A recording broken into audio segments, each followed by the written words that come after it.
All right, Christina, great to have you. Thank you so much. Let's bring in our senior judicial analyst to weigh in on the legal exposure, Judge Andrew Napolitano. Good to see you, Judge. Good afternoon. Likewise, good to be with you, Bianca.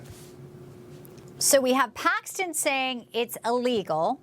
Beto's group, Powered by the People, cannot do this. But Beto's pushing back, saying they're going to go all the way to the Supreme Court. Who's right here?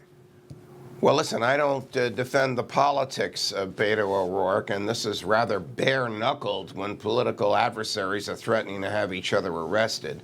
But under the Supreme Court's prevailing case law, the last time they looked at your ability to raise money for somebody else, not for yourself, that ability is unfettered, meaning under the Supreme Court's Citizens United opinion, which involved Mrs. Clinton, Beto O'Rourke can raise money for anybody he wants. He can raise it for their political campaigns. He can raise it for their hotel bills. He can raise it for their travel. So I don't think, if this is viewed by a federal court, that any arrest of him or any punishment of him for raising this money will stand. Now, as for the Democrats themselves, once they return to Texas, they can be civilly arrested, meaning they can't be brought to jail, but they can be brought to the floor of the Texas House of Representatives, count their noses, and then they're free to go. Well, we're going to watch how they do it in Texas. I want to get your reaction to a story that broke within the past hour. President Trump at the Kennedy Center.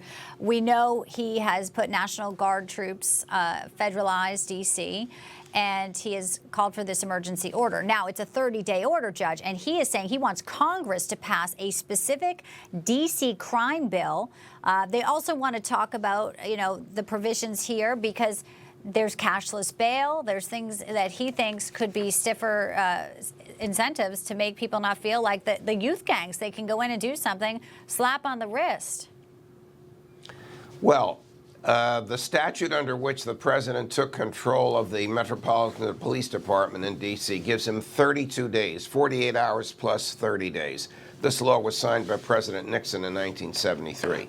So President Trump recognizes that before the end of the 30 days, he will need additional legislation in order to keep control of the police department. If he doesn't get that legislation, if Congress does not approve an extension, and unfortunately for the president, this would be subject to a 60-vote majority in the Senate, then he'd have to give up control of the police department.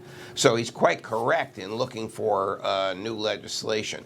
The Congress can still override the legislation enacted by the City Council of Washington, D.C. That's also in that legislation that President Nixon signed. They didn't do so when the City Council provided for cashless bail. So they're going to have to go back and overturn some of that legislation. I doubt they can do it at once. I doubt they can do it now because Congress is on an August vacation.